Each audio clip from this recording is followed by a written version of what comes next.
Et c'est l'heure de la douche froide avec Guy Carlier. Bonjour Guy. Bonjour Guillaume, bonjour Julie, Bonjour. bonjour à tous. Vous avez ce matin une chanson dans la tête. Oui, je ne sais pas si vous avez remarqué, on se réveille parfois le matin avec dans la tête une chanson dont on se demande pour quelle raison elle est venue dans la nuit envahir notre cerveau reptilien, d'autant que ce n'est pas forcément une chanson qu'on aime. Moi ce matin, c'était Méditerranée, une vieille rengaine de Tino Rossi que Pierre Bénichou doit être le seul à fredonner encore. Et depuis mon réveil, j'ai dans la tête ces paroles qui tournent en boucle.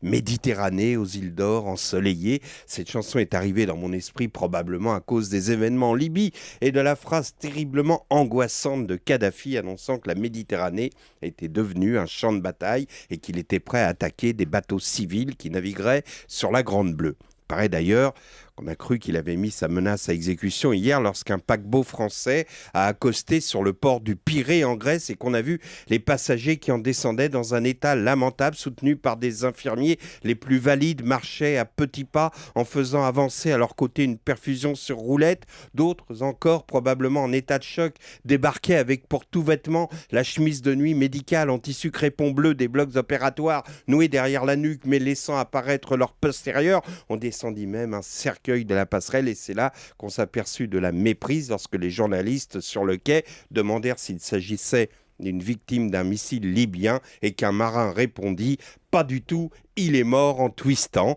Tout le monde fut alors soulagé en constatant qu'il s'agissait du paquebot de la croisière « Salut les copains » qui faisait escale au Pirée.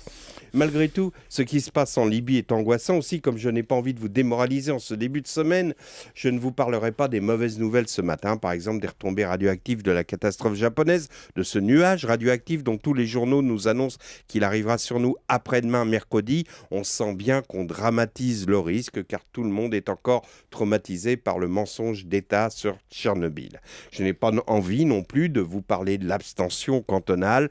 Je ne sais pas si vous avez remarqué, la France demande la démocratie dans tous les pays, réclame des élections libres pour tous les peuples de la Terre et chez nous, on est près de 60% à ne pas se déranger pour aller voter. À mon avis, on devrait se méfier car contrairement au pylvondaire, la démocratie s'use quand on ne s'en sert pas. Alors, au milieu de cette actualité pas folichonne, comme dirait Laurent Cabrol, il y a quand même une bonne nouvelle, l'élection au premier tour des cantonales de Bernadette Chirac, qui se présentait pour la 6e fois en Corrèze et qui a donc été réélue avec une voix d'avance. Son époux, Jacques Chirac, n'était pas présent car il était grippé. Chirac est grippé, comme son procès. Mais ce qui est émouvant dans cette histoire, c'est que vous savez qu'on surnomme Bernadette Chirac la tortue. Eh bien, ça y est. Comme dans la fable de La Fontaine, la tortue vient de remporter la course tandis que le vieux lièvre, fatigué, grippé, est à bout de souffle et on comprend bien qu'il ne peut plus courir très longtemps. À part ça, tout va bien, c'est le printemps, les jours rallongent, les oiseaux chantent, les fleurs s'ouvrent et la Méditerranée a toujours pour l'instant ses îles d'or ensoleillées. Méditerranée, aux îles d'or ensoleillées. La douche froide de Guy Carlier. Laurent, c'est pas sur la Méditerranée qui va faire beau aujourd'hui.